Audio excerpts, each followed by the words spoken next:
గౌరవనీయులైన ముఖ్యమంత్రి వర్యులు రేవంత్ రెడ్డి గారికి నమస్కారాలు సార్.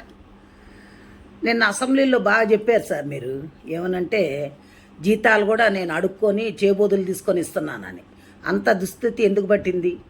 కేసీఆర్ గారు తప్పు చేశారు కాదనట్ల. మరి ఆనాడు అసెంబ్లీ కట్టేటప్పుడు మీరు ఎందుకు అడ్డపడలేకపోయారు? కోర్టు కేసులు ఎందుకు వేయలేకపోయారు? దాన్ని ఎందుకు ఆపలేకపోయారు? ఆపలేదు. సరే, అయిపోయింది. మేము ఎంప్లాయీస్ కట్టే ట్యాక్సులతోటి మిమ్మల్ని ఉచిత పథకాలు ఎవడు పంచమన్నాడు? ఉచిత పథకాలు ఎందుకు? ఉచిత పథకాలు ఇచ్చి మా జీవితాలు నాశనం చేయమని చెప్పినోడు ఎవడు లేడు కదా. ఎవరు చెప్పారు మీకు? ఉద్యోగస్తులకు బడ్జెట్ ఉంటుంది కదా. మా జీతాలు మాకున్నప్పుడు మాది మీరు ఇంకా అడుక్కునేది ఎందుకు? వేరే దానికి ఎందుకు ఉపయోగిస్తున్నారు? ఫ్రీ బస్సు ఎవరు పెట్టమన్నారు?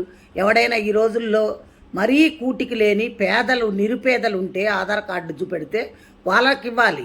అంతేగాని ఒక కూలోడు బయటకు వస్తే 800 రూపాయలు, 1000 రూపాయలు మగవాళ్ళకి, ఆడవాళ్ళకి 800. అలా సంపాదిస్తున్నప్పుడు అది తీసుకెళ్ళి ఎక్కడ పోస్తున్నారు? బ్రాందీ షాపుల్లో పోస్తున్నారు.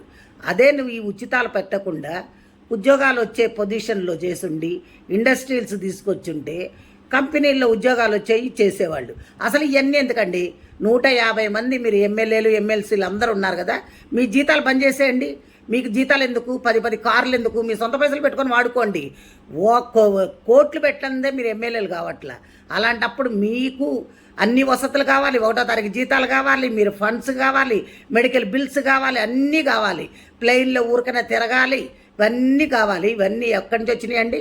ప్రజల సొమ్మండి, మేము కట్టే ట్యాక్సులు అండి. మా ట్యాక్సుల పైసలు మిమ్మల్ని ఉచితాలుగా వాడుకోమని చెప్పినోడు ఎవడు? ఏ రాజ్యాంగంలో రాసిందో చెప్పండి. మీరు ఇవన్నీ కానీ చేస్తే ఇప్పుడు మేము రిటైర్డ్ అయిన వాళ్ళకి కనీసం పైసలు కూడా ఇచ్చే స్థితిలో లేరు మీరు. అంటే అప్పులు చేశాడు కేసీఆర్. అప్పులు చేసిపోయిన ముఖ్యమంత్రి ఒక ఆయన ఆస్తులు నీకు దమ్ముంటే ఆయన ఆస్తుల్ని ఏలమేయండి. ఆయన ఆస్తుల్ని జప్తు చేసి అప్పులు కట్టించండి. ఇది ఒక చట్టం దాండి. స్టేట్ కానీ సెంట్రల్ కానీ మీ ఇష్టం వచ్చినట్టు వాడుకొని మాకు ఉచితాలు ఇస్తున్నాం, మీకు ఉచితాలు ఇస్తున్నాం అని చెప్తున్నారు. ఉచితాలు ఎవరికి ఇస్తున్నారు? ఉచితాల పేర్లతోటి మీ కార్యకర్తలకి దోసి పెట్టుకుంటున్నారు. అంతేగాని మీరు ఎవరికి ఏం చెయ్యట్లా, న్యాయం జరగట్లే అక్కడ. కాబట్టి దయచేసి మీరు ఇంకోసారి ఈ పిచ్చి సలహాలు ఇవ్వకుండా ఇప్పుడు ఎవరికైతే క్లాస్ 4th ఎంప్లాయీస్ కూడా జీపీఎఫ్ పై పెట్టుకుంటే బిల్లులు ఇచ్చే స్థితిలో లేకుండా అయిపోయారంటే ఏమనుకుంటున్నారు? ముందు అర్జెంటుగా మా బిల్లులు మాకు పాస్ చేయండి. రిటైర్డ్ అయిన వాళ్ళకి మర్యాదపూర్వకంగా డబ్బులు ఇచ్చి పంపించండి. అది పద్ధతి. అందరు తిరగబడితే మటుకు ఊరుకునేది లేదు సార్. ఇది మంచిగా ఉండదు కూడా నేను చెప్తున్నా. Thank you.